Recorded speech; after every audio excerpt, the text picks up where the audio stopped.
देव आहे बेटा, विश्वास ठेवा. तुम्ही जर कोणाचं वाईट केलं नाही तर तुमचं वाईट कधीच होणार नाही याची खात्री देते मी. कुठल्याही संकटातून ती अज्ञानशक्ती तुम्हाला बाहेर काढेल, माझा भरोसा आहे.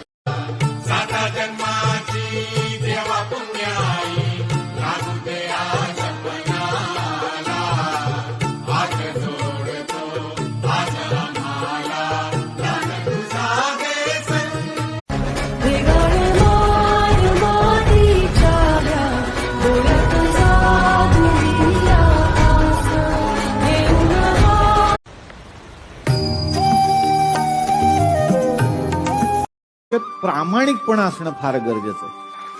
आपल्याला फार गोष्टी नाही मिळाल्या तरी चालतील, फक्त जेव्हा तू लोकांशी बोलून निघून जाशील तेव्हा ते 4 लोक तुझ्याबद्दल चांगलं बोलत असले पाहिजेत. एवढं कमाव, बाकी नाही कमावलंस तरी